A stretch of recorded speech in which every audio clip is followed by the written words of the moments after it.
Certainty of death, small chance of success. What are we waiting for?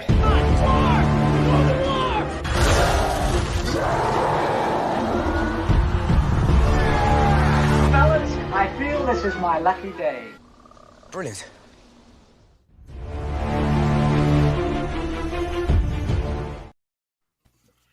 And welcome to another episode of Ranked. We've got a fun bunch of people here today to talk about Leo Dicaprio movie. Over here we've got Danny. Danny, how's it going? It's going really, really great. I'm actually out of town right now, so I'm not in my normal space, but I'm super excited.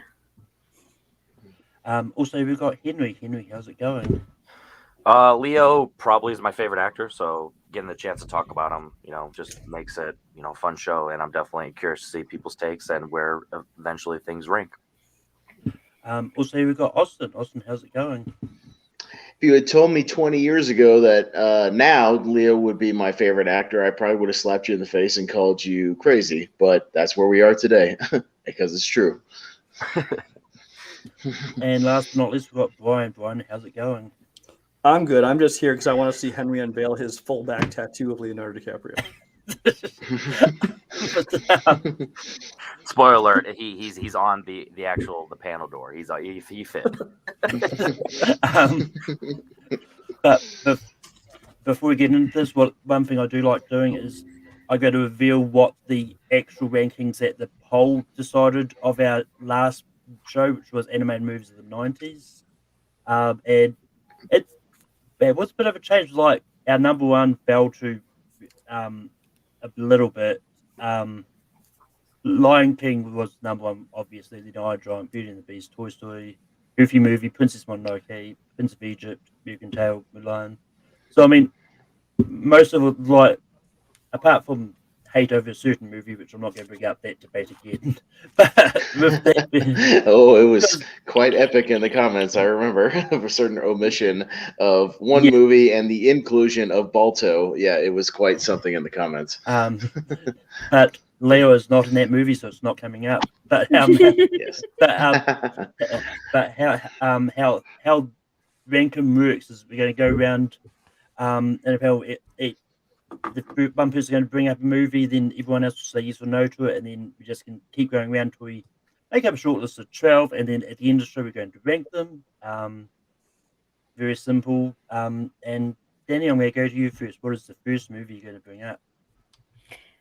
Well, I might as well go for one of the biggest movies of all time. I'm going to start it off with the Titanic. One of my personal favorites is probably something that I rewatch more than I should.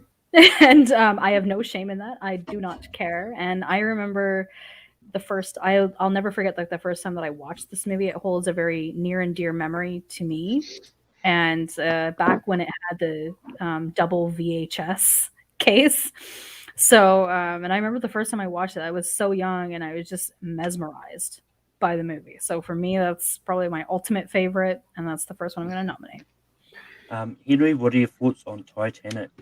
So Titanic is a movie that for the longest I was afraid to watch because on paper it's a combination of cheesy and goofy and silly and not manly, but also I'm into romance movies and Leo, so it's like also like it has like an inherent expectations for me. So I was afraid for the longest, and it's my sister's favorite movie of all time. So I'm like, oh, if I don't love, I let her down. So when I finally watch it, it's one of the few movies that like. After just one watch, I'm like, oh my God, this probably is a favorite. So it may or may not end up in my top 100 by the end of the year, but without a doubt, it is as great as advertised. And if you take the, all the BS that people put on it for a few years and you actually just look at it as its own, it's a great movie and, well deserving for any list, let alone Leonardo DiCaprio list. So yes. Austin, what are your thoughts on Titanic? Absolutely, yes. This is one of those movies where it is the height of Leo mania in the 90s, but it's there for a reason. But here's the thing. People kind of loved it when it came out. There was the inevitable backlash, but I think people have once again come around on Titanic, have grown up and matured and realized that it's a good movie. It's just a good movie. And it's a great romance movie. It's a great disaster movie, which I love it as a disaster movie. I think the last hour is a phenomenal disaster film. But everybody in the movie is amazing. Kate Winslet and Leo have incredible chemistry with each other. They're both great in the movie. It's a big movie for both of them, and it's a very important one for both of their careers. So yes, absolutely, Titanic needs to be on this list. Brian, you've got the poster right behind you. What are your thoughts on Titanic? Smash it with a hammer. No, I love Titanic. I think they've all kind of already said everything I was going to say. It's one of those movies that it's a great movie in its own right. I mean, James Cameron does a great job with it. Leo does a great job. Kate does a great job.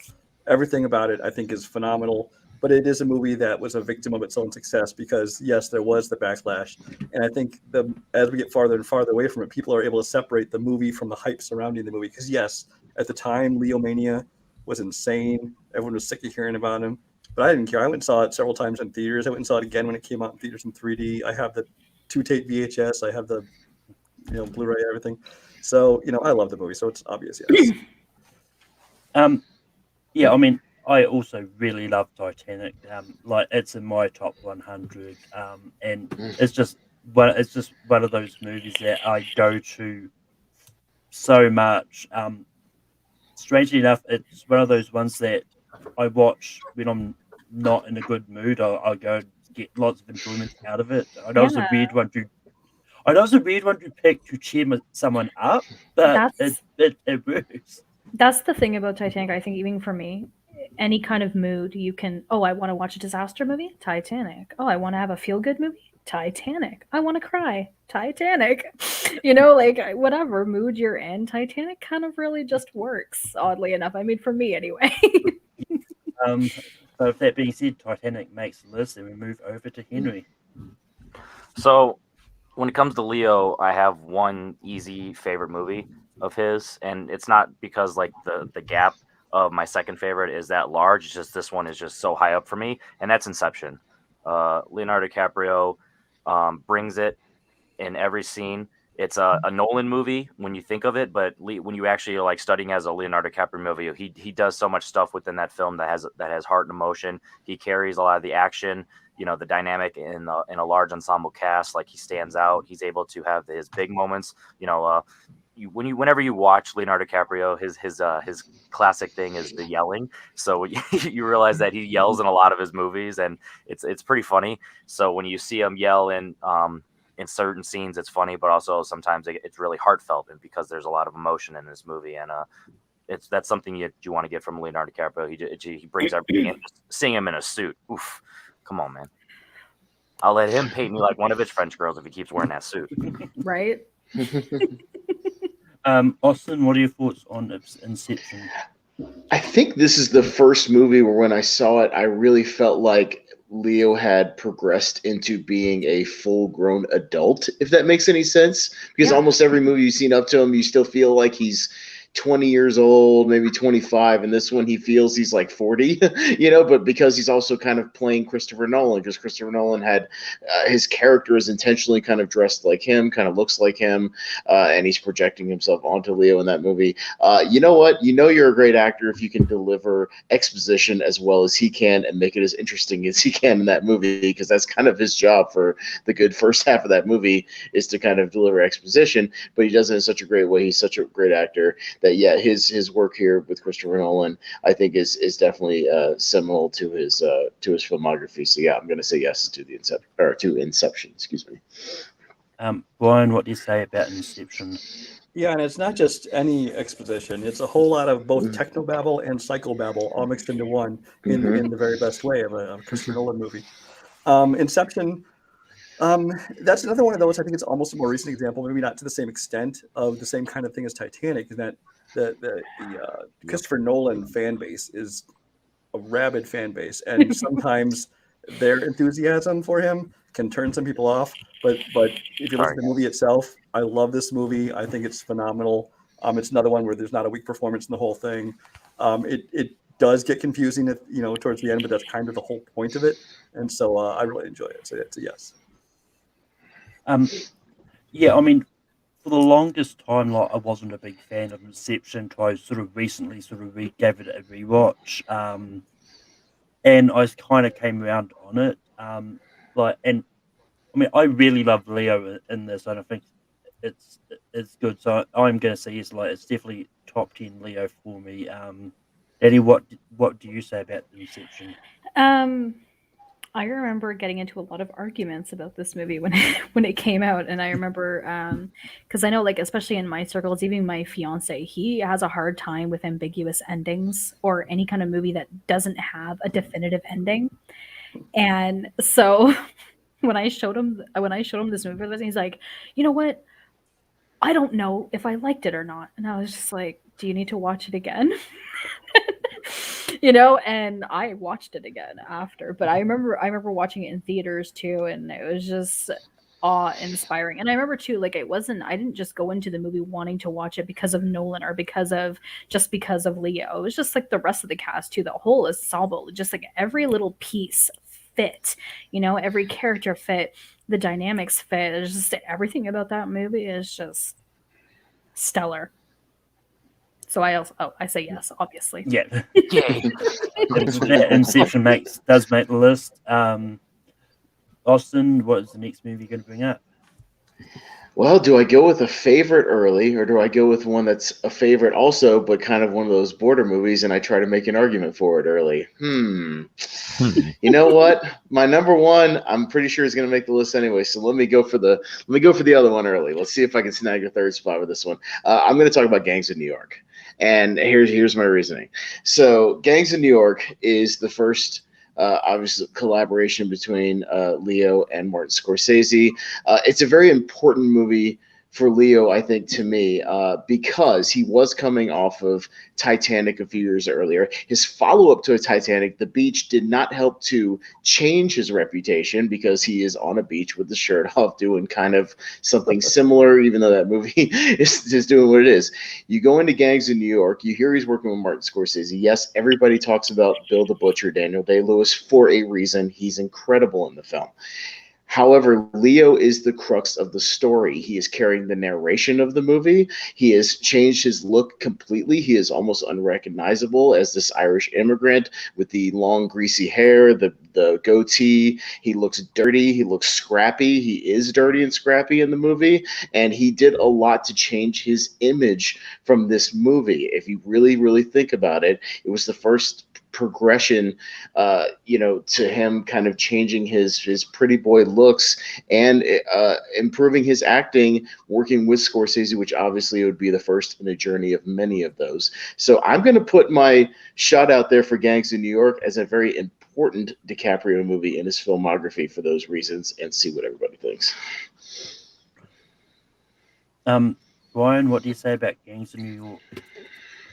So this being his first collaboration with Martin Scorsese is actually a good thing for me, because I actually prefer like DiCaprio era Martin Scorsese to the Robert De Niro stuff, which I'm not as into.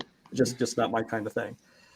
This one, while not, I think, one of my favorite movies of his, and it does have some issues. Cameron Diaz, he was a little miscast.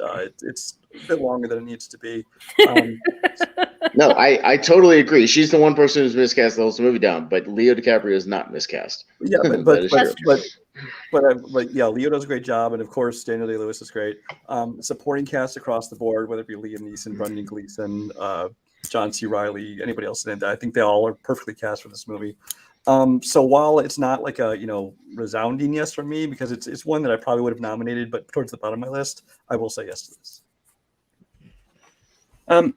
Yeah, I mean, I recently rewatched Gangs of New York for this. I mean, it's not a bad movie. It's good. I'm gonna say no, just because it is slightly outside my personal 12, and there's a few others I think deserve on it more. But I wouldn't be upset if it actually makes the list. Danny, what do you say about Gangs of New York? Kind of literally mirroring what you're saying. It's not a bad movie. I remember watching it when it came out. It didn't stand out to me. Like there's the one thing that I love about Leo myself is that he brings a certain magic to the movies that he's in. And for me, I didn't, not that he was bad in the movie. It was just as a whole, it didn't bring that for me. So I am going to say no to that one. Which means it's all on Henry. Henry, what do you say about Gangs of New York? So this one's tough because how I'm like deciding votes. I'm thinking like the movie, but also the performance. And like this is my number 12 on my personal like Leo list. And the one below it, I feel like he has a better performance. So I may like this movie more, but the one below it, you know, I think his performance is better. And I feel like there's a couple other movies that, you know, it's one of those where he's fine in the movie, but the rest of the cast is just so good other than Cameron Diaz, like everyone said. So it's like it doesn't really stand out in his personal filmography performance wise. So I'm going to say no, because it's one of those where I'm not going back to that movie for Leo. I'm going back for Bill the Butcher. So on a Leo list, I don't know, something does feel off a little bit. You guys are going to regret this when you're debating Man in the Iron Mask, but okay, that's fine. We'll see. I watched it. But unfortunately, Gangs of New York does not make the list. We move over to Brian. Yeah, at the bottom we're scraping for Critters 3.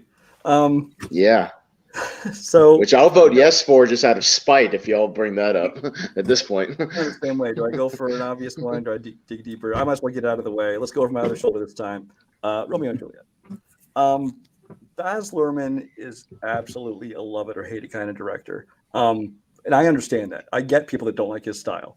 I personally love it, but I really think that he's very different than everything else you've ever seen. I think it's entertaining, but I understand it's not for everyone's taste. But for him to take a movie, to take the story of Romeo and Juliet and place it in a more modern setting, but to keep all the original dialogue, I think was very interesting because, yes, you could change all that to modern dialogue and then just make another West Side Story or things like that. I mean, the story has been done 1,000 times in different ways. But to use the original dialogue, but in this setting, I think it introduced it kind of Shakespeare to a whole new generation. I think that Leo was a big part of that, bringing a lot of fans to come see the movie that maybe hadn't experienced Shakespeare before. And the thing is, Shakespeare dialogue can really be delivered very badly. It's been done badly so many times, very stiff. But I think that Leo and actually the rest of the cast in this movie handle it in such a way that it even though it doesn't sound natural, it's not normal dialogue you hear in a modern setting, it worked. They made it all work perfectly. This is the movie I think that really kind of started Leo becoming a big star. I mean, obviously that was cemented with Titanic, and he had done some good performances before that. But this is kind of the big breakthrough that led to Titanic, which then led to the rest of his career. But so for that reason, I think it's an innovative movie. I think his performance in it is phenomenal. It's very emotional, and it's just something different than everything else he's done. Yeah, this is another one that I actually rewatched for this because I hadn't seen this in a long time. But yeah, Romeo plus Juliet is one of those ones that. I mean, just like Brian, I'm a big theatre guy, so I love a lot of Shakespeare. I think I've even studied this version of Romeo and Juliet for when I was in university. But yeah, this is an easy yes for me. This is just one of those ones that I really enjoy, and just the rewatch kind of just showed and like I remember the first time I watched it, I really had an issue with the fact that they lazily just made the guns called swords. But on the rewatch, I actually didn't bother me. I actually thought it was a smart idea to bring that in and actually just make it just work in a modern setting. But Danny, what do you say about Romeo plus Juliet? I haven't watched this movie in a long time, but I do remember the first time I saw it in high school. And Leo was one of those actors that I grew up being in love with, sort of. He was that heartthrob celebrity that I had a crush on. So for me, it was just that whole aspect, Romeo and Juliet, studying in English. I remember watching it. So even though I don't remember the movie that much, I just remember the first time I ever watched it. And to me, a lot of the times for me, like, movies matter to me when I can remember that first time watching it. And yeah, whoever wrote that was not the movie that I expected it to be. You go into Jacob Barber, I think. You're It is. watching a movie. I don't want to watch this Shakespeare movie, and then all of a sudden, like, oh, what is this? What's happening here? So, I am going to say yes. And with that, it is going to make the list. Henry, what would you have said about Romeo plus Juliet? So this is kind of the opposite of what I was just saying about Gangs of New York, where it's like I don't really care about the movie as much, but when it comes to like Leo, it's memorable. You know what I mean? It's iconic, and it's kind of like it stands out in the filmography, for better or for worse. But like it's a Leo movie, so it's not on my list because I haven't rewatched it in so many years. But I remember, similar to what Danny was saying, it's like just what the movie is, and obviously you see clips of it online and different scenes and stuff, so it's like it's fresh enough in my mind for it's like I would have never in a million years put it up for a vote, but I wouldn't shoot it down either. Like it's iconic, and it's what people think about Titanic and that thing. It's similar to the Romeo and Juliet thing in terms of like you kind of got to go and like judge it on its own merit, and it takes some chances. So if you don't like it for the chances, that's fair, but Leo's good in it, and you think of him when you think of Romeo and Juliet. Well, sure. And also, what would you have said about Romeo plus Juliet? Yeah, I would have given it a yes. It just would have been more in like that 11 or 12 spot kind of yes, because it definitely cemented him as a leading man, and helped him get Titanic and get that boost off to becoming who he was. But it is kind of the typical like Titanic is probably the height of the teen beat, Tiger beat kind of stuff. But, Romeo and Juliet is like, where it really set the divide of like, well, you either kind of love this guy or you kind of are not into this dude. But it is what it is. But again, when you come back to the movies later in life, after you get past all that nonsense, I'm 35 now. Like I can appreciate a movie for what it is and not, what it kind of was at the time. So, but I definitely, it's on my 12, but it's like right around the 12 spot, if that makes sense. Like, I agree with that for sure. It was towards the end of my list. Mm-hmm. Yeah. And also, John, yes, I know it is an and, but I just usually do that as a joke. But, I say Romeo plus Juliet. That's what I say. Yeah, that's what it is. It's a freaking plus sign. It's a plus sign. This is Leonardo DiCaprio plus 12 movies. Be like, you can use an ampersand, but they used a plus sign. That's on them, not me. If I say Romeo plus Juliet, that's goddamn on you. boss trying to do. We're just being correct. Yeah. But yeah, it's on me. I'm gonna try and bring up a one from the lower end of my scale, and I'm gonna. Of course, he is. Bring up. Hey, I mean. This is a smart place to come. No. Oh, okay. Oh, sorry. I'm going to bring up Blood Diamond. Like it came out the same year as The Departed, and this is the one here. I believe this was what he was nominated for the Oscars for that year over The Departed, which is interesting. But Blood Diamond is one that I honestly didn't have time to actually rewatch, but this is one I remember surprisingly enjoying a little bit more than I thought I was going to. And yeah, I mean, I can't remember much about the thing, but I thought I'd try to bring it up anyway. Danny, what do you say about Blood Diamond? I'm always I have a hard time with Blood Diamond because again, like many other Leo DiCaprio movies, I remember the first time I watched it, and I was forced to watch it in theaters when I was too young to probably see it in theaters. And I remember I was like, oh my God, I'm so freaking bored. And what's with this horrible accent? This is not. He was real. Leonardo is great in the movie. And Jaimin Hansu, I remember he was in it. Because I remember going back to rewatch it. And to be fair, just to clarify, I had a better time rewatching it later when I was older. I was able to reappreciate it much more. But I think it's just one of those movies you kind of you either like it or you don't. And I'm just kind of meh about that one. It's actually on my list, but again, kind of like a Romeo plus Juliet. It was more towards the bottom. Leo's great in it, but I am going to give it a no. Henry, what do you say about Blood Diamond? Are you cray? Yeah, this is arguably one of my favorite performances of Leo. And the movie itself it's highly rated for me, but it's still lower tier because, like I said, Leonardo DiCaprio is my favorite actor. So it's like it's 10 on my personal list, but everything else, it's the first 4-star movie, you know what I mean? And the other 9 are 5-star movies of his filmography. So it's, him and Djimon Hounsou go back and forth. He has a lot of heart, and he also has a lot of the yelling kind of was talking about earlier, where it's like you see him just cover the scale, and it has like espionage type of thriller vibes going on, where he's trying to like play both sides, and he does a fantastic job. So it's one of those where the movie itself, I would have been fine, like if it's not on there, but performance wise, if you're asking me, I'm gonna say yeah, vote yes. Austin, what do you say about Blood Diamond? I've gone back to Blood Diamond a couple of times, not because I really think it's a great movie. I think it's a fine movie. It's fun. We're gonna say Leo's great a lot, and that's he is great. Unfortunately, when we're talking about all timers, Blood Diamond's not on my list. I think the movie kind of fell flat for me the last time I watched it. The accent is a little distracting. I think he's a little out of place in this movie. I think he's a little miscast. Honestly, and I think this is one of the few where he is miscast. So he's giving the best performance he can with the material, but I think, like you said, the same year as The Departed, he gives the better performance in The Departed, more suited to what he's capable of. So I'm going to give a slight no to Blood Diamond.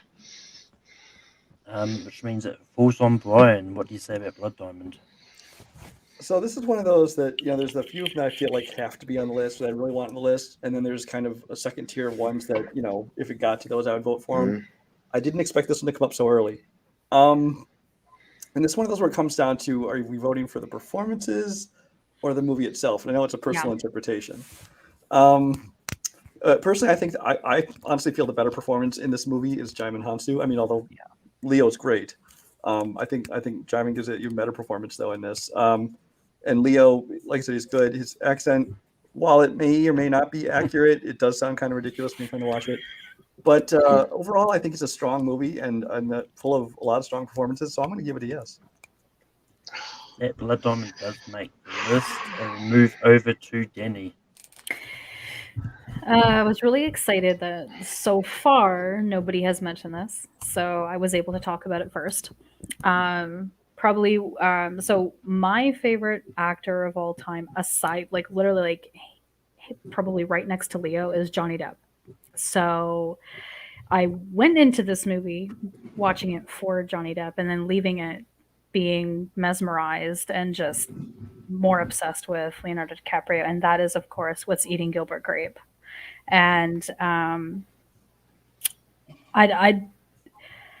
it's almost hard sometimes talking about this movie because in my life, I actually I advocate and care for adults who have disabilities. So this movie is very near and dear to my heart.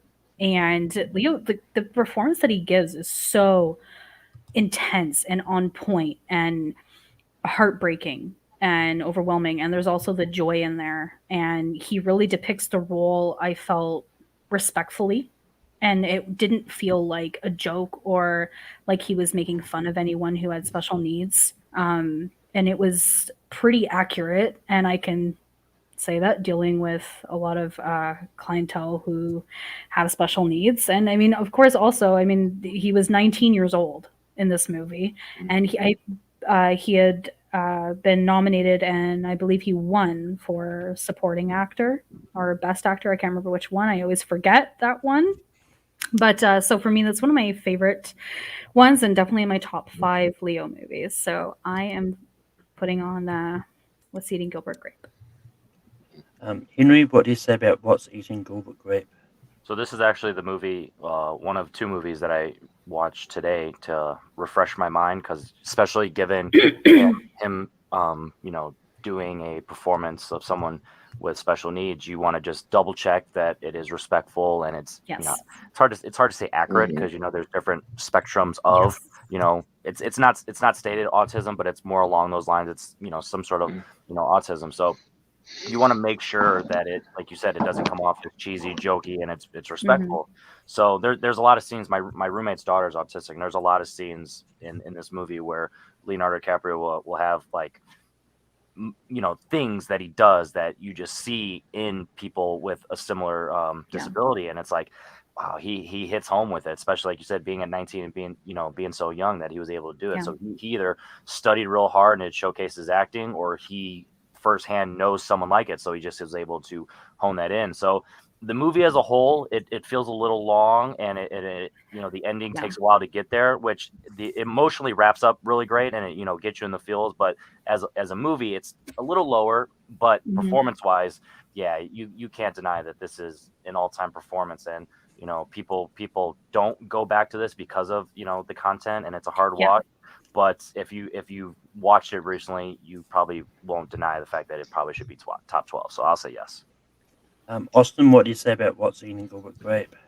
Yeah, it's a yes, especially for early Dicaprio, because I mean, obviously this is the one where he came out strong with the nomination for supporting actor, and for good reason. When you watch the movie, like you were talking about, it's a very real sort of depiction of the special needs stuff and all the little things that you feel Johnny Depp's frustration with him at times, which is very true. And people who have family members like that, and things, when he's getting frustrated with him and getting mad at it when he's doing the whole daddy's dead, all that kind of stuff. Like you want to be like, oh my God, like just stop. But they don't understand that, like his, when he's sucked you into the performance that hard that you feel like the aura of the movie, like when he's doing things like that, it's the telling of a great performance. So Leo is top notch in the movie. The movie itself, is like, I think it's pretty good. I don't think it quite gets like to those heights of some of the other movies on this list, but it's a very important film for Leo, and it should be on this list. It's a yes. And I will say that this performance is more like Dustin Hoffman's Rain Man than Sean Penn and I Am Sam. It's definitely, I Am Sam. Really oh my gosh. Right. Yeah. Love and with that, it does make the list. Brian, what would you say about Gilbert Grape?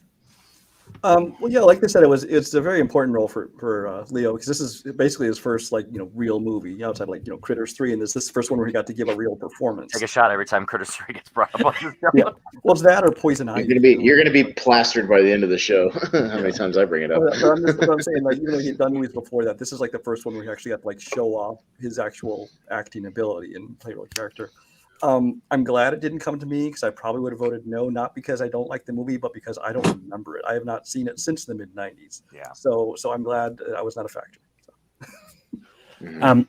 I'm also glad I wasn't a factor, because just like Brian, I think I've seen it once. I'm not too sure if I've seen it or not, but it is one that I did try to find to watch for this, because I knew it was probably going to come up. It's on Netflix, so if you want to watch it after the fact, you're not. Well, might not be where he is. Yeah, not maybe. Yeah, not where he is, unfortunately. Get a VPN, Malcolm, and cheat. But with that being said, Henry, what is the next movie you're going to bring up? All right, so I'm going to go to my first movie that I saw from him that made me a fan. Where I don't know if at this point I considered him my favorite actor, but this is the first memory I have where this was my movie, and that's Shutter Island. Shutter Island is one of the most underrated movies ever, because people think of Martin Scorsese and they just, kind of go into this movie thinking one thing and not getting that, and then just like, oh, I didn't revisit it because I just wasn't expecting that. And what Leonardo DiCaprio does as Teddy Daniels is he really brings, if you've seen the movie, he has two sides to his character, and the more you rewatch it, it's one of those where you watch it one time and you understand it, so you don't need to rewatch it to understand it. But the more rewatches, you see little things and subtle things, just looks, or people doing things or not doing things, or how they did it and how they're acting, and there's just so many hints that just makes this movie so much fun. So when you're actually just watching it for Leonardo DiCaprio's performance, like the scene when he's in the basement and he's looking for Andrew Latis, and he's just like, I don't remember the characters and everything. Elias whatever that guy's name is. Elias Cotes, Casey Jones. Yeah, pretty much. So when he's in the basement with that guy and Haley, oh my God, I always forget. Jackie Earle Haley. So it was really when that scene, and then it kind of cuts back and forth with Elias, and it's just that once again. Leonardo DiCaprio yelling, and that's when he really gets to it comes off as, you know, crazy, but like, I mean, that's what this movie is. It's frantic, and you know, so just remember, if you haven't rewatched this movie, you're probably going to be like, oh, it's just here and there, but like, there's so much depth to this movie that, you know, even if it doesn't make this list, because, you know, there's a chance that maybe none of you guys have rewatched it recently, but like, that's, if I can get one thing out of this episode, is go rewatch Shutter Island, because it's one of the most underrated movies of all time. Just because people think Martin Scorsese, they're like, yeah, that didn't stand out, that's not Goodfellas. It's like, no, go back, and it's fantastic for Leonardo's performance as well as the movie as a whole. So Shutter Island. Austin, what do you say about Shutter Island? Yes, for Shutter Island. Shutter Island's awesome, and Shutter Island, it's such a layered performance when you understand the revelations that come later in the movie, and especially the progression of his character as things are kind of revealed to him, as he realizes kind of what's going around. Yeah, like you know, it's the breakdown of his entire world, and especially those last 10-15 minutes. I mean, you really see, like, Leo just brings it in this movie. Like, you know, say what you will about whether or not you're kind of a horror fan or a psychological thriller fan, because if you're not, you may not get into it as much. But yeah, the chemistry he has with Mark Ruffalo and Ben Kingsley is great in this movie. And yeah, he's giving a terrific performance in this one. So yeah, I'm gonna go it's probably more towards like the number 10 kind of slot, but yeah, I'll say yes for Shutter Island. My number 4. I love it so much. Oh wow, okay, yeah, fair enough. Brian, what do you say about Shutter Island?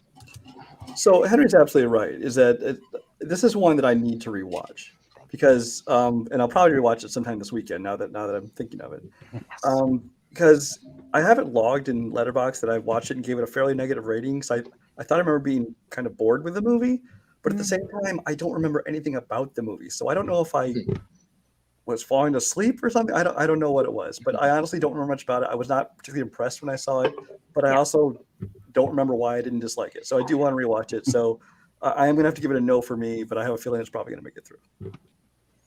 I'll send you the movie pass when this wraps up. I think I even have it, Michael. But yeah, this is one, and I mean, I'm probably going to rewatch it this weekend as well, just because I actually do love this movie. This is one that this was one of the earliest Scorsese movies I think I've actually watched, because I came to Scorsese pretty late in the game. But this is one that I watched and just didn't expect this out of Scorsese. And I think Leo is great in the movie because, like, if you're going to say, like, Scorsese is going to do something close to a horror movie-esque kind of aesthetic. And bear in mind, I hadn't seen Cape Fear at this time. All I know from Scorsese was he's like the crime guy and all that. But I remember loving this movie, and yeah, I'm probably going to be watching it after this, actually. So I'm going to say yes. Danny, what would you have said about Shutter Island? It's funny because I'm torn on it, kind of similar to Romeo plus Juliet. So the first time I watched it, a lot like Brian, I was like, what the fuck? What is this? And I remember not really enjoying it the first time. And I think sometimes that happens, right? When you watch a movie, sometimes you just got to go back and rewatch it or give it a second chance kind of thing, or go and see it, later. And so the first time I watched it, I was like, what the hell? And also the movie was spoiled for me unintentionally. But I forgot. The second time I went back and watched it, I felt so much better about it, and I completely forgot about the spoiler part. I forgot about knowing more of the plot, and I just let myself get lost in the movie. And I love psychological thrillers, and that was why I wanted to watch it. And of course, and then all of a sudden, I'm watching the movie, and I'm like, oh man, like Leo's freaking great, and then you got Mark Ruffalo and Ben Kingsley, and I was like, what is happening here? What is going on? So, yeah, Shutter Island, psychological thriller. It's on my list. So happy now. Was I scaring you for a minute? No, I'm just now we finally getting it's like, on. I'm like, I'm so happy. That's like I said, trust me, butterflies. I'm happy right now. I love. You could have given me that same joy by voting for Gangs of New York, Henry, but you denied me. That's fine. I understand. But speaking of which, we're going to move over to Austin for his next pick. All right. Don't fuck Well,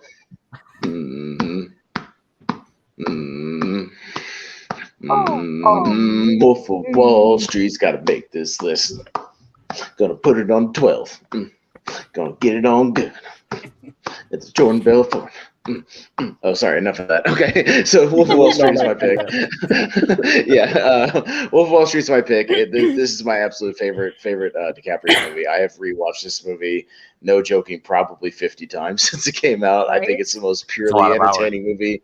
It's a lot of hours when you think about it, because 3 times 3. Yeah, I've wasted a lot of my life on this movie, but because it's so damn entertaining.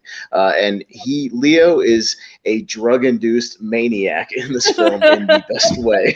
Like, he is balls out, and it's funny because when you watch the movie, he starts out as this, he's this 25-year-old, up and coming, sprout of a Wall Street guy, and by the end of the movie, he's out of control. He's lost it. The Quaalude scene alone should put this on this list. His performance in that scene is incredible. But yeah, like the whole movie, he gives everything he has to this one, and I think it's absolutely a phenomenal performance. There's a reason he was nominated for an Oscar for this movie. But yeah, Wolf, it's crazy, it's awesome, and it should be on here. Brian, what do you say about Wolf of Wall Street? Yeah, any movie that can set the record for the most uses of the F word in a movie, it deserves to be on the list. It's like 500 and something. It's like 2.8 per minute or something like that. Our length definitely helps, but yes, it's this is probably my second favorite Scorsese DiCaprio movie, maybe my second favorite Scorsese movie.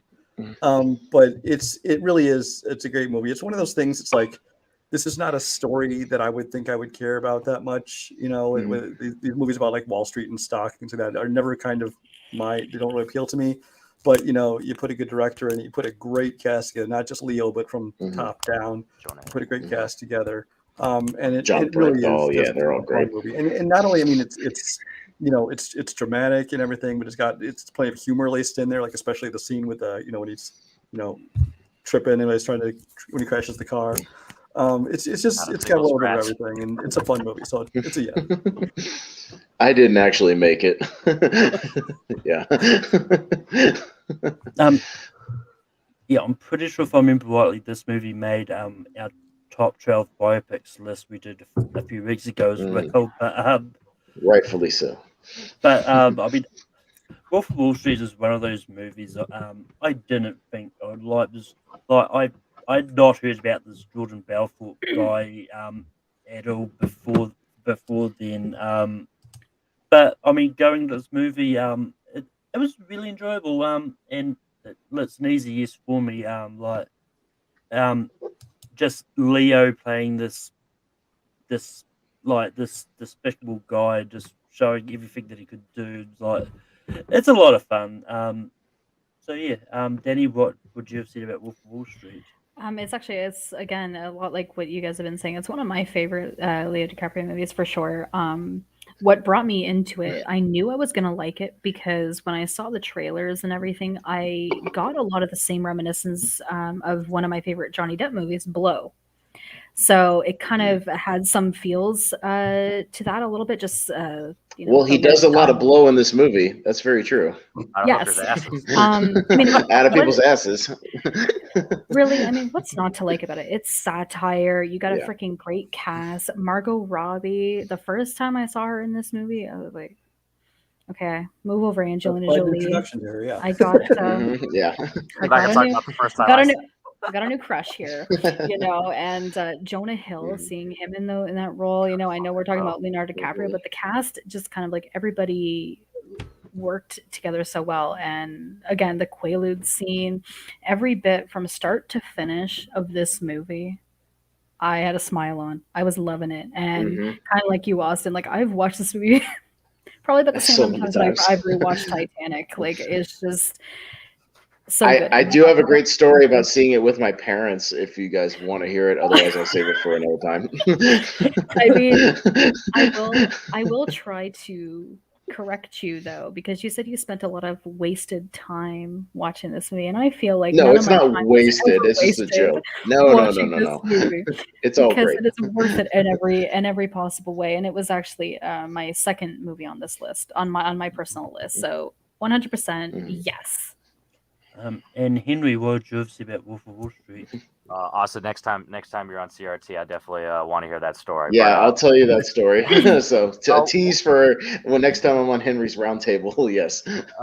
So Wolf of Wall Street, if like I said, Blood Diamond might have been one of my favorite performances. Wolf of Wall Street, like it's my number one. So when performance-wise, so when you think of like Leonardo DiCaprio, he has two types of performances. He has that performance where it's just Leonardo DiCaprio saying lines, and then he has Leonardo DiCaprio like, oh shit, that's Jordan Belfort. Oh yeah, Leo's playing him. Like he's not really doing anything different. Just for something, his just bravado. He embodies it perfectly. And when you actually see like interviews of the real life Jordan Belfort, or like see him on Instagram nowadays, because he's like out doing stuff. It's like obviously like their manic tones and inflection of the voice are a little bit different, but like he does, like he's that, you know what I mean? Like the scene, just the little thing, like sell me this pen, and he's like after they I love that scene. You guys talk about the Quaaludes, which is obviously important, but like after him and Donnie smoke crack, and he's like like lion, tigers, and bears, let's go run. He just does so much, and there's also like little subtle things when Donnie's like, you show me a check for $70,000 that I'll quit my job right now, come work for you. He's like, okay, and he just shows him. It's just like it's just who he is as a character. He's like, yeah, I bet. What I mean? There's so much confidence. And don't forget his car was white like Don Johnson in Miami Vice. Yes, for Wolf. He could sell me stock shares in Couchard Airlines any day. Aerotime International, cutting edge radar detectives. We're selling garbage to garbage men. Yes. But with that, we move over to Brian. Brian, what is your next nomination? Let's see. There's only 5 left. You got to make them good. Let's go, gentlemen. Big one. You had my curiosity. Now you have my attention. Okay. There you go. So Tarantino is surprisingly hit and miss for me. I like all his movies to different extents, but I think that some of them are great and other ones just aren't for me. Django Unchained is one that actually, when I first saw it, I didn't enjoy it as much as I thought I would, but upon rewatches, I loved it more and more and more. Some of the problems it had being, whether it be some of Tarantino's stylistic choices with his music, or just being like some of his movies, a lot of. Well, that's coming from the Baz Luhrmann fan, but no, I'm okay. The movies go on too long, and I understand like, so that's not for some people. But as I went on, I kind of overlooked those things and just look at the movie itself, and I love the story to it. But this movie is all about the performances. I mean, Christoph Waltz is great, Jamie Foxx is great, everyone in the movie is great, but Leo steals this movie. I mean, this is not only is Leo giving one of his most commanding performances, and great drama, and yet still humorous at times. This is the first time where he came across so intimidating. I mean, he was scary in certain scenes. It's like I would love to see him play like the villain again in some kind of movie, because he doesn't do that very often. But here I thought that his performance alone is worth meriting the list. But then on top of that, just to have a great movie surrounding him, it's got to make it. Yeah, I mean, when it comes to Tarantino movies, I think Django is one of those ones that falls straight into the middle for me. But that being said, if I'm ranking this for a list for Leo movies, this is actually in my top 12. I really like his performance in this movie. And I mean, even injures himself in the movie, and and he just keeps on going. It's like, yeah, I'm hurt. It fueled him, made him even better on this scene. Yeah. So it's an easy yes for Django. Danny, what do you say about Django Unchained? It took me a very long time to actually watch this movie, because I have a hard time with Tarantino personally. I either love the movie right away or I hate it. Like even Inglourious Bastards. It took me a very long time to watch it. By the time I did, I loved it. love that movie. I ended up loving it. And same thing with Django. It was just like, oh my god, I gotta get through this freaking movie. But by the time I did, I fell in love with Leo's character. He's campy, freaking eccentric, just his performance. And then also, I always like to look for those facts and like different things about movies, and then knowing about, I guess, the blood and the scene with his hand and everything. I was like, oh, that kind of makes me like it a little bit more. So that's about all I can say about it because I haven't revisited it in a while. So for me, it's a yes because of Leo's performance. Henry, what do you say about Django Unchained? It makes me feel bad because now it's pushing Blood Diamond's performance a little lower. This is probably my number 2 for all-time performance of Leo, just because you forget that he doesn't show up until about an hour into this movie, and like this is one of the most memorable things. Like, Jamie Foxx, Christoph Waltz are great, but like Leo outshines them. You know what I mean? Because he's just that commanding in presence, and Calvin Candy, that he has an ego to him, but he has like a suave, sophisticated nature as well. You know what I mean? Like, you just everything that he does, like the dog scene when I think they're gonna attack D'Artagnan, and like he just doesn't understand why Django is like, or why Christoph Waltz, why King Schultz is a kind of like, under, not really feeling. He's like, what? Because that's like every day for him. Obviously when you first meet him, there's doing the Mandingo fights. So it's like like Brian said, like there's an evil to him, and it's like it's so memorable. And people, it's either, for some reason, it's either people's like favorite Tarantino movie, or like, it's kind of like at the bottom because the nature of the whatever. It's a hard watch. Yeah, it's risen to like number 2 or 3 for Tarantino for me. Yeah, but at the end of the day, no one denies Leonardo DiCaprio's performance, and that's why it's so great. So it's an easy yes for me. It's my number 6 Leo movie, so it's absolutely yes for me. And Austin, what would you have said about Django?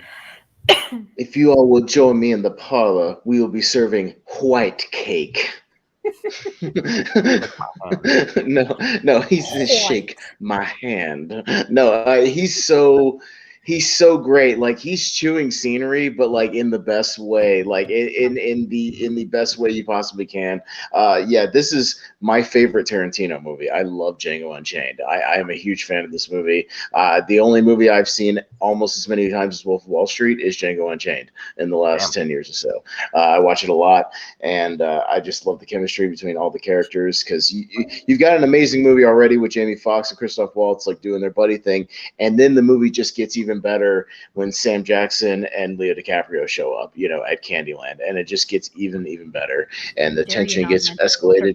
Like he's Walton Goggins, but he doesn't have as much to do as the Hateful Eight. I think he's even better in the Hateful Eight. Yeah. But yes. Shorty. Yeah. But no, Django Unchained is fantastic. It's a crime he wasn't even nominated for a performance in this movie. Like, to me, that's just inexcusable. But yeah, Django Unchained is a 1000% yes for me. I love this movie. But with that, it's on me to nominate. And one thing that's kind of been proved with this list is Leo's worked with a lot of great directors, the Tarantino, James Cameron, Nolan, and there's another great one he's worked with, and that's Steven Spielberg. Catch Me If You Can. Catch Me If You Can is one of those movies which this is one of the rare biopics I actually read the book this is based on before I actually saw the movie.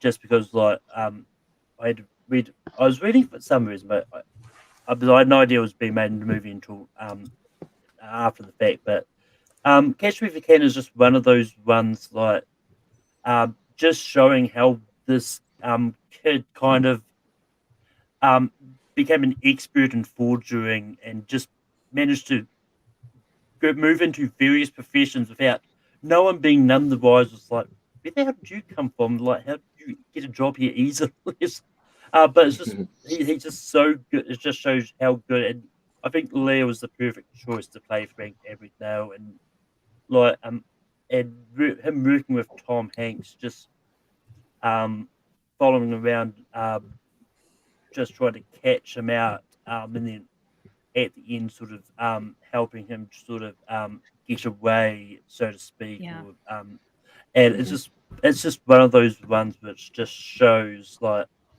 how much and Leo is great at just disappearing into a role, and you just think it's the actual person you're seeing. Yeah. Because there's a reason he's been cast in a lot of biopics. Jenny, what do you say about Catch Me If You Can? Just yes. I love this movie. I do. I don't know. Again, just so much of what you said. Leonardo to get in biopics. I don't know how he does it. Like there's just, like I've mentioned before, the magic he brings, and you just get lost. Like I didn't watch this movie until later in my life, because I think that movie came out in 2002, Correct. if I remember correctly. Yeah. And so I was 12, so I did not watch it then. And so I watched it when I was much older, and I didn't think I was going to enjoy it, and I just got lost in the movie. I loved his performance, every little bit of it. It was just like, oh, this is really cool. Where is this going? What's going to happen? Oh, is he going to get caught? Like, it was very interesting, and it was very different. And it's also one of those movies that, I guess Leonardo just seems to kind of do this to a lot of people. It kind of just got me into the biopic genre, So for me, 100% yes for Catch Me If You Can. Henry, what do you say about Catch Me If You Can? So obviously at this point, like he'd done a big movie like Titanic, but he never really, and he was like, romantically, he had romantic chemistry with Kate Winslet in that movie. But this is really the first time that he's gone toe to toe with, a big actor in Tom Hanks. Yeah. He holds his own. Like their chemistry as two lead actors is just fantastic. Like they're back and forth, and like you forget that the majority of this movie is playing a 16-year-old kid. You know what I mean? But because he does it so well, and he has a commanding nature, like kind of what we're talking about in Django, just maintaining the screen, just like he's there, and being a doctor, being a lawyer, being a pilot. You know what I mean? The scene, but like I say, he's a child. Like the scene when the first time he's in the cockpit, and she's like, "You want something to drink?" He's like, "Glass of milk," and he's just so adorable and sweet. Young kid in him still, and then him and Tom Hanks, how they're calling each other on Christmas because they don't have anybody, because he ran away from home, and he's playing the long con, but at the end of the day he doesn't have anything. He doesn't have true happiness. So he brings everything to the table, and then at the end, like during the present day scenes when he's got the long hair and the beard and he's sick, and he's like, come on, he's like, you feel sorry for him, but like he did a bunch of like stupid crazy things, and like I don't know. You guys talking about the biopic stuff, like it really is just full circle of like he just embodies this character, and it's Abignale, not Abignale, and so I say yes, but Austin, do you concur? Yes, of course I concur. I just want to throw you guys a fun fact. Do you remember these movies, as far as Catch Me If You Can and Gangs of New York, came out the same week? Can you imagine that? I didn't know that. And luckily, we picked the right one. I'm just kidding. December one came out Catch Me If You Can came out December 18th, and Gangs of New York came out December 20th. Same year. I mean, can you imagine going into one theater and watching a Steven Spielberg movie where he's kind of still the clean cut, but playing this con man doing this biopic, and you can go into another theater and watch him doing a Scorsese movie acting opposite of Daniel Day-Lewis, like you said, this movie Tom Hanks, but like two titans of cinema. Like it's a damn good year for DiCaprio, man. Like he's had two big movies in the same year. He does pretty good. Yeah. It's great. So, but yeah, no, this is definitely one that was on my list. And I'm glad I rewatched it before we did our tier ranker fights a couple months ago. And man, does this hold up? And what's funny is that Catch Me If You Can feels like a Scorsese movie, the way it's kind of edited and the way it's kind of put together. It's almost like Spielberg kind of emulating some of that, but in the best way. And I mean, all you have to do is point to the scene where he's in the school and pretends to be the substitute teacher for like the French class, and the way he just transforms himself and commands the attention of everybody. And it's the ultimate bullshit artist movie, which I'm a bullshit artist myself. So you know what? I love this stuff, and like the way that he's able to just have that confidence. Yeah, it's a great performance, and yeah, Catch Me If You Can should be on here. Brian, what do you say about Catch Me If You Can? Steven Spielberg has always been one of my favorite directors. And of course, you got Tom Hanks as a national treasure, and Leo, who had already proven himself several times over by the time this movie came out. I mean, I honestly think it's a good movie, but I have never understood the absolute love that this movie gets. I don't have anything negative to say about it. It just didn't really impress me all that much. I mean, first of all, it doesn't feel like a Spielberg movie. Maybe that's part of it, is that you go into a Spielberg movie expecting a certain feel to it, and this doesn't really feel like anything else he's done. But the performances are all fine. The story is interesting. It's a well-made movie. I just have it's never hit me the same way it did everybody else. So I would have voted no, but I knew my vote wasn't going to matter because this was going to make it no matter what. Especially in this community, it has a real resurgence of just being like one of those community movies right now. So Yeah. no doubt. Mm-hmm. I'm just waiting for the Leo biopic cinematic universe. Right. All they need is a crossover movie. Now. I would like to see Leo do another movie with Spielberg, though. I really hope he does eventually. Yeah. But with that, we move over to Danny. What is your next nomination? Three spots left. Getting down to it. And there's two that Like have it. to be on there at least. Yeah. There's two. I think absolutely. If this didn't come up, I would be heartbroken. So I am going to go with The Departed. And again, kind of like similar to some of the other movies, I was really, really, really late to watching it. Part of it is because many people spoiled it for me. They're like, oh, everybody dies at the end. Oh, fantastic. Thanks. Except for the fact that, again, kind of similar to Shutter Island, by the time I go and I watch it, I wasn't expecting, because nobody gave me any context, right? So any spoilers that I got for that movie was completely out of context. So by the time I go and I watch it, I'm like so enthralled by it, by, Leo just really being that central. He just, wanted to be good and wanted to, do the best and try and, do all the things that he did. And it was just one of those movies that, again, kind of like some others, I didn't think I was going to like it. And then I go into it and I get lost in it. I'm just all into the story, into the crime aspects. You got Jack Nicholson, Matt Damon, Mark Wahlberg. And it was just on and on and on. Every minute of the movie, it was just like, I didn't feel bored. And a lot of people, I felt like people in my circles either love it or hate it.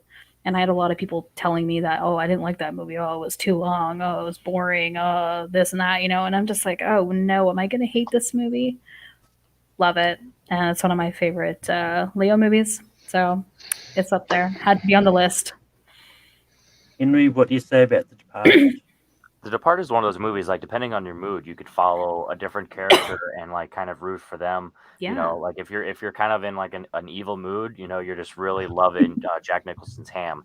If you're in a snaky, slimy mood, you're just loving everything that Damon's doing. If you're kind of in a sarcastic bullshit, talking shit mood, Mark Wahlberg. If you're in like a father figure mood, Martin Sheen. And then if you're just in the everyday, every man, like, oh, I'm just in the shit, Leonardo DiCaprio. You know what I mean? So it gives you something for no matter of your mood. So this is a movie that you could watch at any point and just love it no matter what, because no matter how you're feeling, you'll be able to connect to something.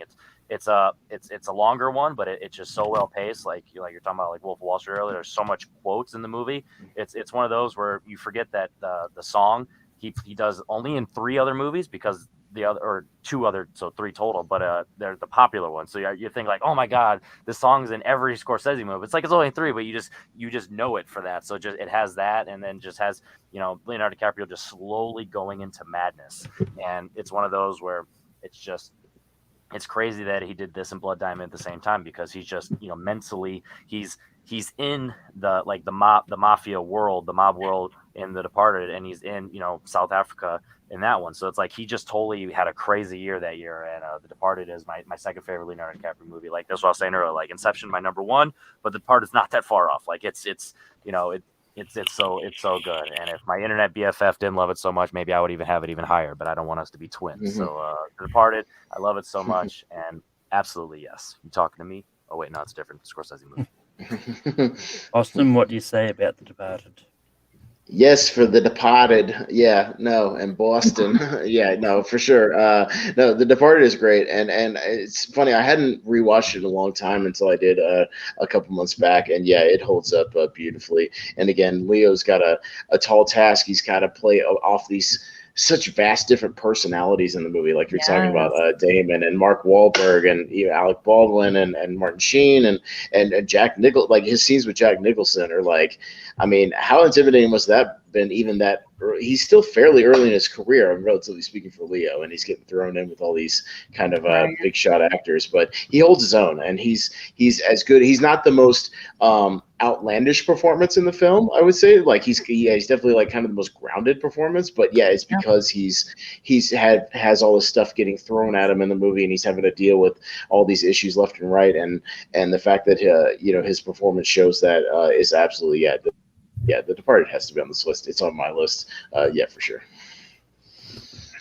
Brian, what do you say about The Departed? I'm not sure why we bother talking about this one. This one's clearly going to make the list.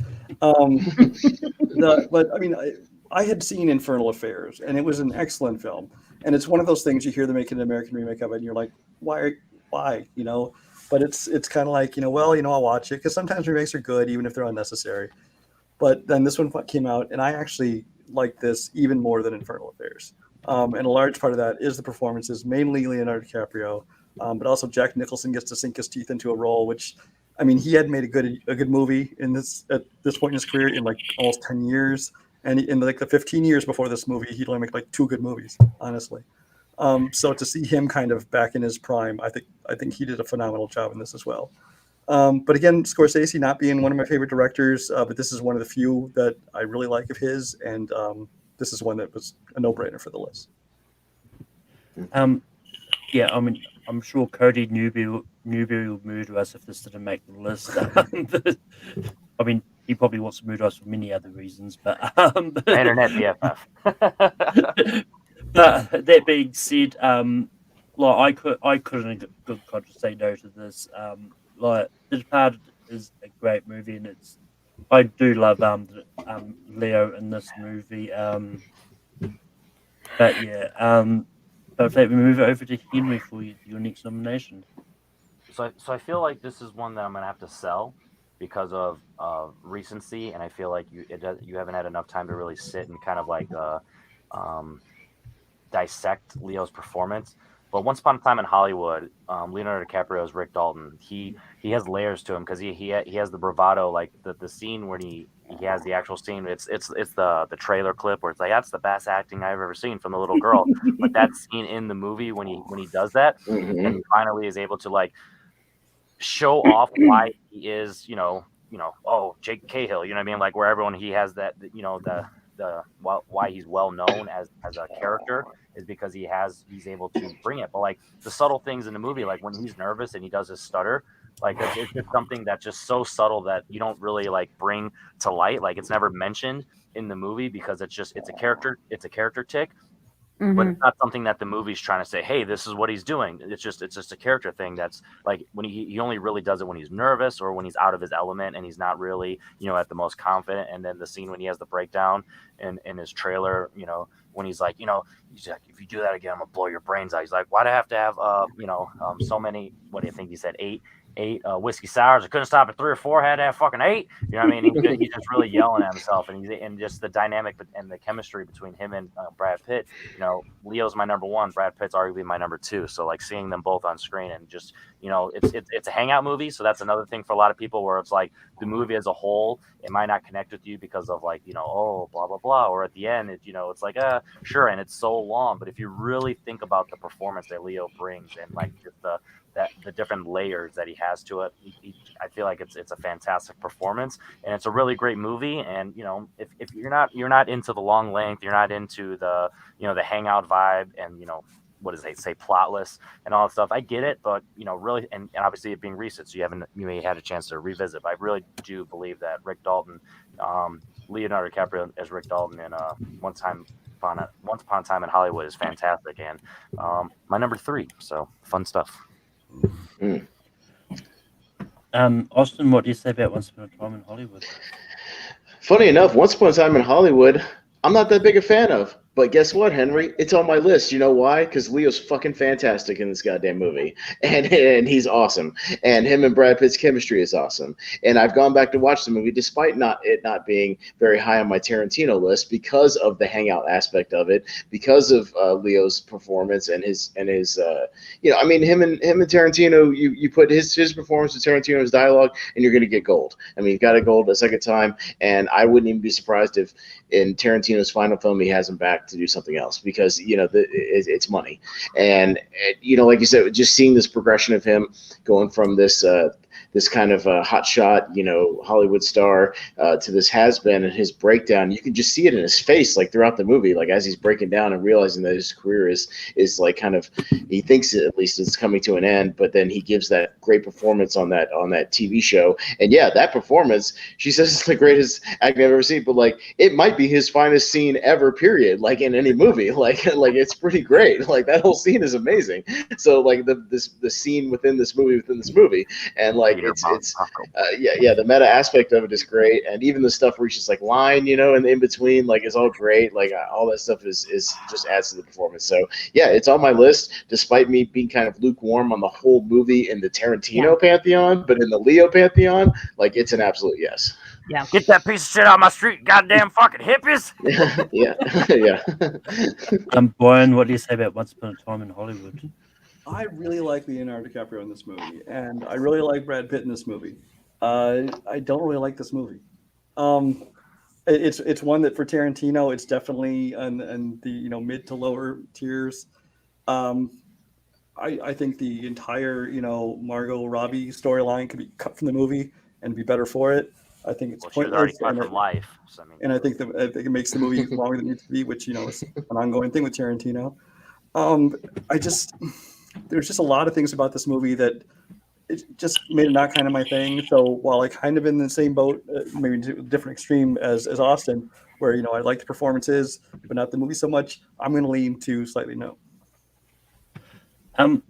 Yeah, I mean, this is one of those movies you could take out the Manson family sort of subplot or background story, and it could be a lot tighter as a movie because ultimately it's not overly needed for the movie to progress. But that being said, this is one I actually revisited for this because I knew I hadn't seen this in a while, and I knew it was probably going to come up. So, I really do enjoy it. So I think Leo's fantastic in this movie. And I mean, it's for the very little screen time that Margot Robbie gets. I think she's great as Sharon Tate. But yeah, I'm going to give this a slight yes. Danny, what would you have said about Once Upon a Time in Hollywood? Well, I love Leo. I love Brad Pitt, and I'm always iffy on Tarantino. So I had a hard time with it, and also I felt like, due to my age, like I had a hard time with it because I didn't fucking get it. Excuse the language, but I was just like, "What the heck?" It gets better the more you watch it. As somebody who didn't really like it the first time either, it gets better the more time you watch it. Trust me, you gotta let it marinate a little bit. I didn't like. I was very lukewarm on the movie. Like I loved Leo's performance, so I'm going to say yes because I loved his performance. But again, kind of like Austin and Brian, like the movie itself, I was like, well, okay. But it's one of those movies I'm going to go back to. Like, there's a lot of, especially with Tarantino, I find for myself, if I go back and I force myself to watch it, kind of like Django and kind of like Inglourious Bastards, you know what? There's a chance that I'm going to end up enjoying the movie. But definitely when it comes to performance-wise, Leo, yes. I was actually watching the first hour before we started this. I was an hour in on a rewatch just because I was like, all right, I can only watch about an hour of something, so why not Once Upon a Time in Hollywood? I had some fun the first hour, so yeah. What number are we at, by the way? Sorry to interrupt. Last one now. We've got one more spot, baby. Listen, I got it. I got this. Take your shot. I got this. No. Come on. Now listen. We would be completely remiss on a Leo list if we didn't include the movie where he finally actually won the Oscar. I mean, come on, it has to be The Revenant. I mean, are we kidding ourselves here if we don't put The Revenant on the list? Look, we've been talking about so much about how Leo uses he's incredible at twisting dialogue. We talk about Tarantino dialogue or spouting this exposition. How about a movie where he gives a performance where he gives almost no dialogue, where all of his acting is in his physicality, in his mannerisms, in his eyes, where half the movie he's laid out on a stretcher and he's having to convey 80 different emotions with his eyes between him and Tom Hardy. I mean, there's a reason the Oscar for this movie. It's not just the stuff he put his body through physically on the set of this movie, actually eating raw meat, actually getting hypothermia, everything in between, but the actual physical acting that he's doing, which I don't think we had seen a whole lot of him up to that point. So he does it beautifully in that, again, without the dialogue, without the heavy expositional type of stuff. The Revenant just showed he could work with somebody like Inarritu, somebody outside of a Scorsese, outside of a Spielberg, outside of a Nolan, and make it work even in a completely different dynamic. So I think we'd be remiss if we didn't have The Revenant as a big button on this list. Brian, what do you say about The Revenant? Yeah, I'm not going to waste a lot of time because Austin pretty much said everything I was going to say, and with the main point being, yeah, you can't not include the one that he won an Oscar for. So, yes. And here's Malcolm's opinion. Revenant's fine. No, I'm just kidding. Follow him on Letterboxd. I almost unfollowed him after this. Let's hear it, Malcolm. I mean, look, I'm not going. I like Leo's performance in this. I think he did give a good performance. I thought the movie itself was just boring. Like it's a beautiful shot. I just couldn't get into it. Mm-hmm. But that being said, Leo's performance is great in it. I'm still going to say yes. So it makes the list. Danny, what would you have said about The Revenant? I have not watched this movie. I've tried many, many times, and I just could not get into it. I'm going to. It's on my to-do list. I'll get around to Definitely a movie you it. need to be in Damn the it. mood for. Yeah, and I have a hard time with those. I'm really notoriously bad for them. Like as like with Django and everything else. Like it's just like, okay, you know what, Danny, you're gonna sit down. You're gonna watch this damn movie. That's it. But I have seen clips, especially of Leo's performance, because again, like I'm a huge Leo fan. So I have seen clips of his performance. I've read a lot about the production of the movie and a lot about what went into the movie. So I do know quite a bit about like the background of it. So yeah, I mean, and of course, again, he won his Oscar, and I did. I remember seeing that, and I was so incredibly happy for him. I don't care if he has no idea who the hell I am. I was happy, and my heart was happy for him that he got it. So, so I mean, I'm not going to make any arguments, even though it's a little bit, I suppose, ignorant of me. Even though I haven't watched the list, I'm not going to make any arguments on it being on his top 12 because it's definitely something that would be deserving of being there. And Henry, what would you have said? So there's only like two obvious possibilities that Oscar went with, and I can name drop because we're done now. But the Aviator and the Revenant, and honestly, whichever one of the two you'd have picked, I would have said yes. Because I'm not a fan of the Aviator. I would have said no to that. Which is fine, but it's one of those where he embodies the character so much. You know what I mean? So, but the same thing with the Revenant, right? The Revenant's my number 8. You know what I mean? Like if this would have been the one I picked, and obviously I wouldn't come around. So I'm happy that 11 of my 12 are on this list. So yes, to the Revenant. Yeah. There's so much this movie. It's not just a spectacle. He speaks, an indigenous language in this movie. He's a father. It's a comeback movie. It's a redemption movie. There's some action. You know what I mean? There's a lot more to this movie than people think. Like the Revenant is of the wilderness nothing movie as The Shape of Water is the fish fucking movie. You know what I mean? Like people just put a narrative onto a movie just because of what other people said. You know what I mean? So it's like if you haven't seen The Revenant because of X, Y, and Z, or if you only watched it the one time in theater and you were expecting more to it, then go back, watch it, just live in the world, feel the revenge story, feel the epicness of it. Like it's an epic, you know what I mean? So you have to know that going in, and I bet you'll appreciate it more. So yes, absolutely to the Revenant. But with that being said, we've got the 12 movies for the shortlist. And it's Titanic, Inception, Romeo and Juliet, Blood Diamond, What's Eating Gilbert, Grape, Shutter Island, Wolf of Wall Street, Django Unchained, Catch If You Can, The Departed, Once Upon a Time in Hollywood, and The Revenant. Brian, did you have any honorable mentions? I think we covered everything that I thought definitely had to make the list. There's other films that I enjoy, but I think the right movies made the list. I would have put Gangs through, but other than that, for me, there wasn't a lot for me as well. Like the other ones, like The Aviator and Great Gatsby, are probably two other ones I would have tried to shoot for, but Danny, did you have any honorable mentions? The only other ones that were actually on my list that didn't make it was The Great Gatsby. And it's not necessarily a great movie, but I enjoyed the movie for what it was, and just kind of I think for me there was that moment in Great Gatsby too where he was doing his speech, and it really took me back to him talking and doing his speech at the big dinner in Titanic. So kind of did that for me. So Henry, did you have any honorable mentions? So like I said, The Aviator, it's one of those where his performance is better than the movie. So I don't think we'll get hate for it not being on there, but I definitely feel like it'll get mentioned in the comments. Two movies that one I rewatched and one I watched for the first time. Body of Lies. I actually really like that movie.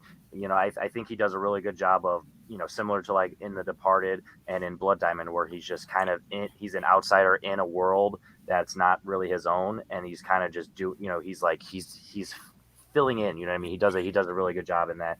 And The Man in the Iron Mask. I wasn't expecting much from this. I really like this movie. People don't like it, and I'm really surprised. It's got a fantastic supporting cast. It's got Leo doing two different performances.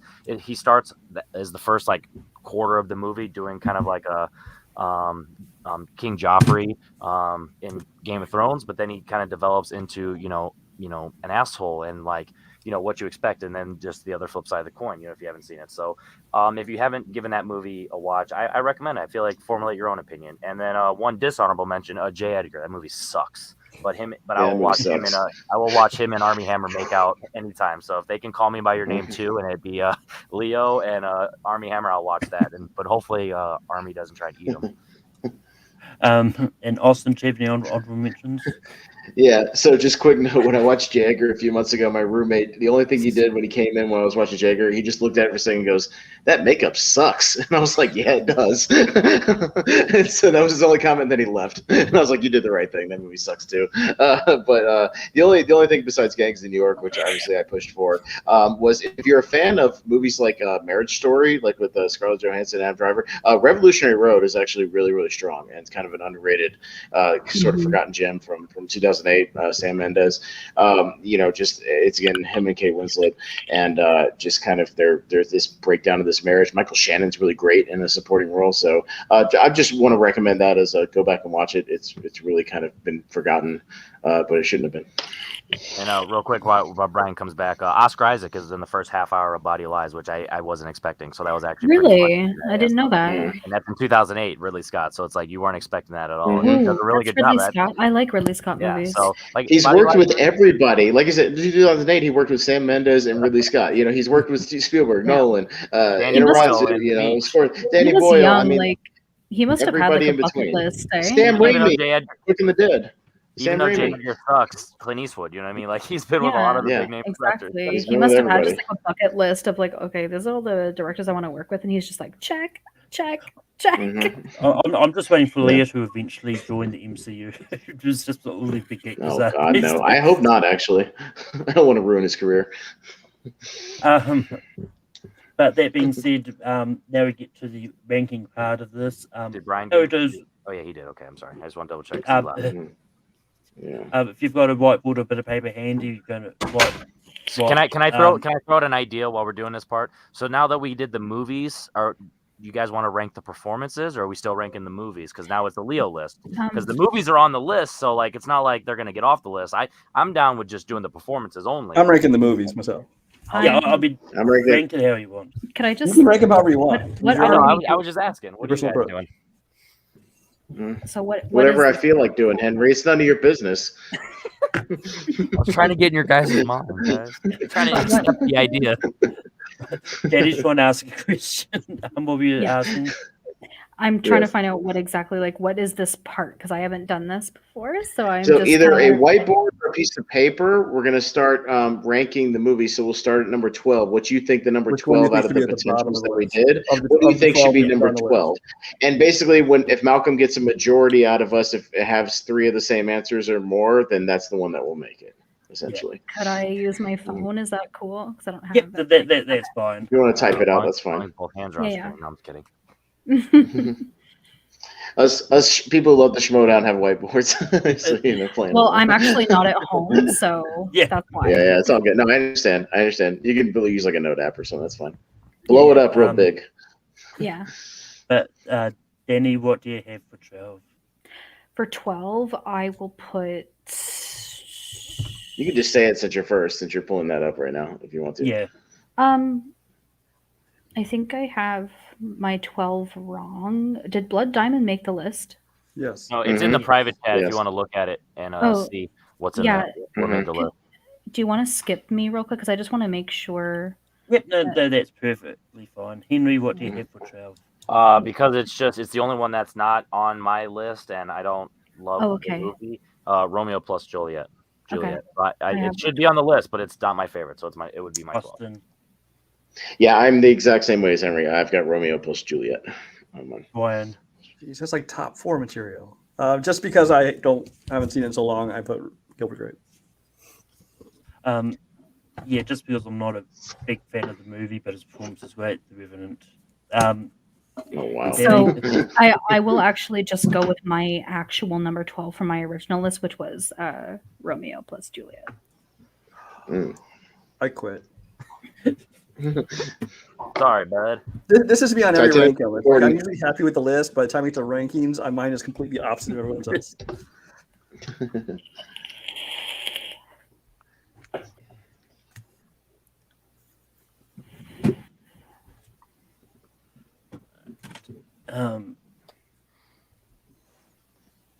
Bit of time to right. Austin, what do you have for 11? I'm gonna go Gilbert Grape for number 11. Brian, Still Gilbert. still the Revenant.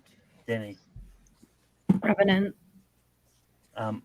Henry, Because it's a little longer than it should be, and he's actually not the main character, even though he's really good. I'll go Gilbert Grape.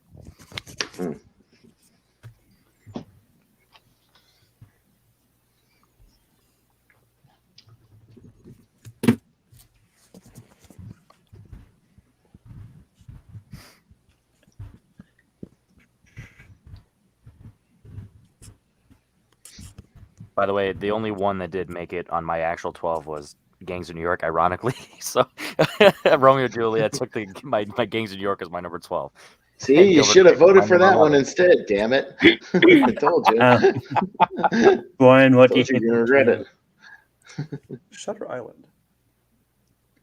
Still the Revenant. Danny, You're gonna be doing that for a while, Malcolm. upon a That's time. just changing. Ooh. Henry, It's just the lowest on my list at this point, Blood Diamond. He's my favorite, and this is at this Austin. point the lowest. Me and Henry are on the same wavelength, that's why we're gonna have a good battleground match. Blood Diamond. You're my boy, Blue. Yeah.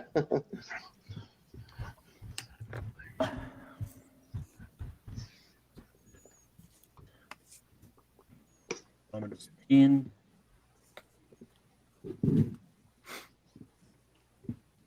Don't worry, Malcolm. We'll wait for you to keep writing.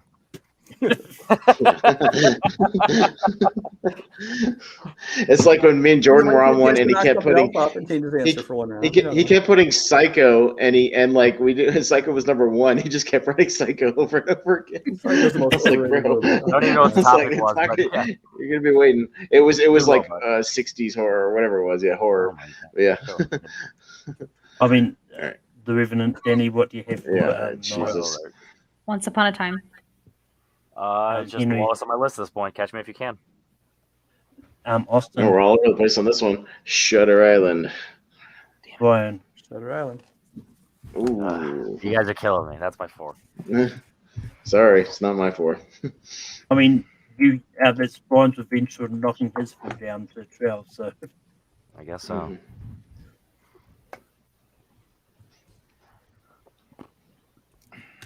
Oh, maybe. So just to clarify, the voting goes by majority, I'm assuming. Yes. Yeah. Okay. Yeah. Or if there's only 2 multiples out of the 5, then it's the one that had 2 multiples. It just is what it is. Yeah. Crossovers. Mm. Danny, what do you have for 8? The Revenant. Henry. Catch me if you can. Still. Austin. Catch me if you can. Brian. Catch me. The Revenant. Catch me if you can. Revenant ain't gonna be number 8, y'all. What the hell's the matter with you? You won the damn Oscar for that movie. But I guess it is if me and Henry ain't still vibing. We'll see what happens. Man, because I know where he puts this one. I'm gonna go this one. Hang on. Now at this point, you just got to remember what I said. I gotta remember how much you love. Yeah, so I'm gonna go with this one. I think we'll vibe on this one. Henry, what do you have for 7? Sorry, Austin, The Revenant. It's the next lowest. What? You guys are out of your goddamn minds. It's my first. It's my first. I thought you were gonna 5-star. say The Departed. Come on now. Number 2. No, that's Brian. my number 2. I'm hoping Danny didn't change because I went Once Upon a Time. She did change. Went to The Revenant last time, so I don't know what's The Revenant. area. Danny. I keep going back and forth. Revenant. The Revenant is going to be 7. God, man. Now this is gonna be nuts.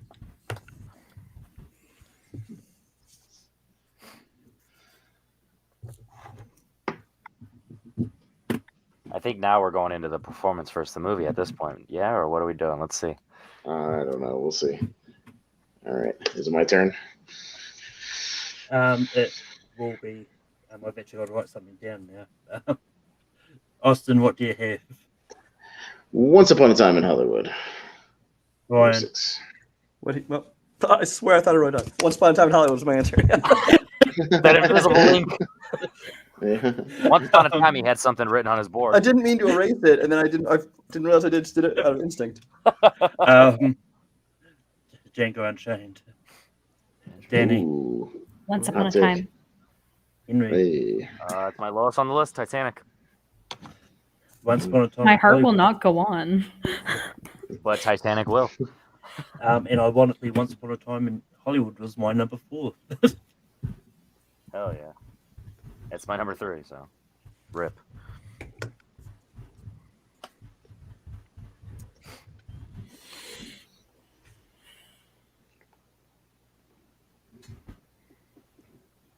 Brian, what do you have for 5?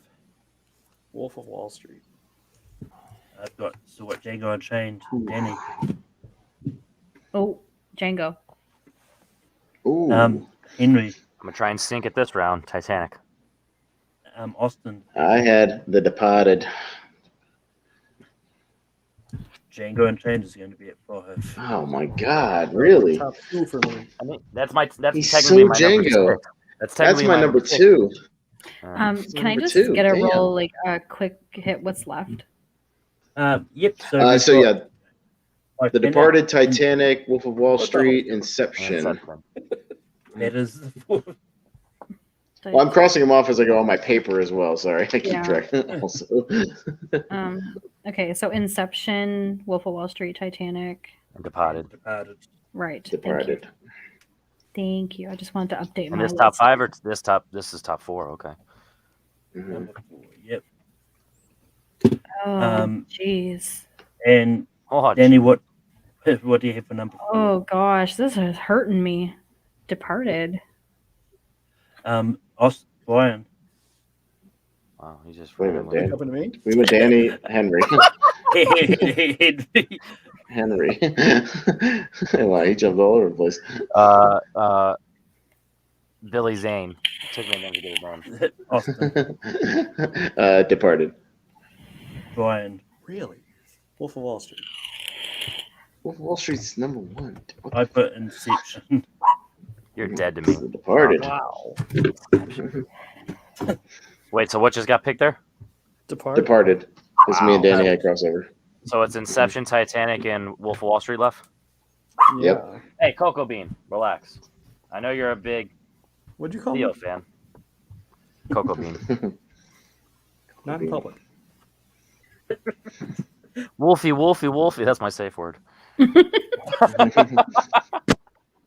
Fuck your safe word. I like it. I like it. I like it. I like it. My roommate's home, so I'm just gonna flip the board and you'll see what I did. So when you call me, I could quote that movie all night. We could do a whole show of just quoting that movie. Henry, what do you have free? Austin. Titanic. Brian. Wolfie, Wolfie, Wolfie. I put Inception. Danny. Oh, Inception. Now what do we do? Ooh, Ryan picks between the two. Brian, Right? Inception or Titanic? Inception. Ooh, you're hurting Henry. I might have to go, guys. That's what he gets for knocking off mine. I wish it was lower. But with that being said, instead of writing down our number one, we go instead of writing down our number two, we're going straight to number one. Oh, okay. We're writing down who we want for number one. So it's going to be either your number one is Wolf of Wall Street or Titanic. Yes, you write down your number one.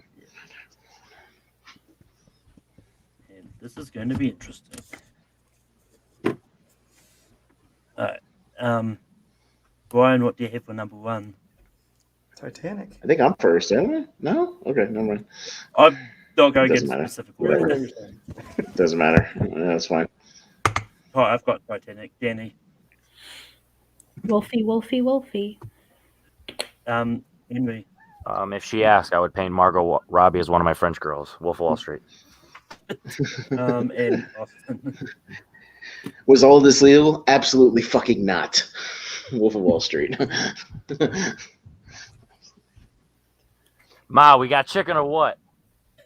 With that being said, Bring your sister over. She can watch. She can watch. Yeah. And you know what? The Hey, only ketchup. reason, like, Fucking on anytime the any- ketchup. God damn it, ketchup. Ketchup. I asked for the ketchup.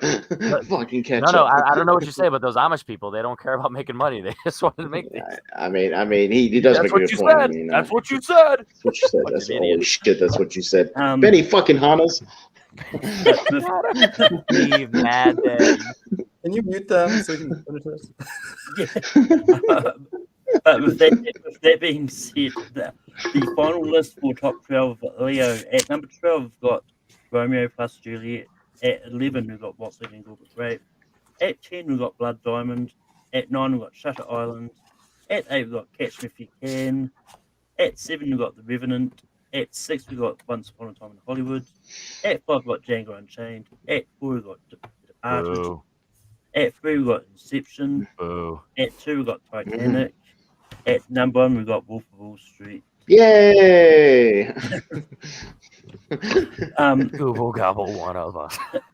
But with that being, You're gonna need a wrecking ball to get me off this shit.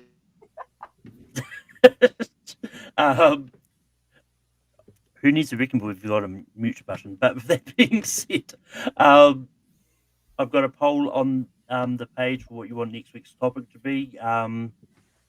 And yeah, Danny, we can be on you online. here, or just Facebook, wherever. I don't really do anything myself. That was, I mean, my job keeps me pretty freaking busy working in healthcare, so I don't have time doing much else. And I try and get as much movies in as possible. And even then, I have a hard time because I'm a big TV junkie. So, but I had a lot of fun doing this. This was really fun, actually, compared to doing the trivia part. And it hurts me a little bit that Titanic wasn't number one, but I had to base it on performance. And Titanic is more the movie as a whole, and it's him and Kate, right? So for me, I had to pick Wolf of Wall Street for the performance wise. So hurts me a little bit, but my heart will definitely go on, so it's okay. Henry, we can be following you online. Yeah, so I'm on YouTube over at Henry Confidential, different shows. There will be trivia and the Confidential Roundtable podcast. It's a podcast where we just talk about movies, whatever comes to mind for an hour, free form. Like imagine this panel here, and then just us talking for an hour about different stuff. What we watched that week, random hot takes, news, whatever, and it's a fun time. And then there will be trivia, some kind of similar to a Full Metal Classic, where I kind of just write random questions about what I watched that week and just write some questions. No league, no crazy rules. No standards. And then if you're not joined to the Dial M for Movies Facebook page, you can join that, and then you can sign up for when I'm looking for panelists. And if not, I'll hit you up personally. So just message me, let me know you're interested, and I'll hit you up whenever I have an opening. Awesome. We can be following you online. So I co-host a lot of shows with Jordan Anderson, another community member, on Tuesdays and Fridays most of the time. Tournament fights and tier wrecker fights. A lot of members of the community and a lot of members of the Schmodown have made appearances. We do all kinds of topics. It's a lot of fun. And with your help, all of your help, we'll take Movie Hero into the fucking stratosphere. Brian, we can follow you online. People know where to find me. I'm all over the place. I've been kind of backing off on the whole trivia thing a little bit, getting a little fatigued there, but I'm still around. Show up on shows like this. I'm on Letterboxd and a Cinemaphile. Otherwise, whatever. And you can find me on Take 3 hosting Rankum every Saturday and late night, usually every Sunday, but I'm probably going to just take a break of December for late night and just come back fresh in the new year. But also over on Full Metal, but most of that stuff is sort of winding down as we sort of finish off the year. But I am working on a couple of special pre-recorded matches. They will drop at sometime in December. But that being said, until next time, keep listening to it and have fun watching movies. I'm not fucking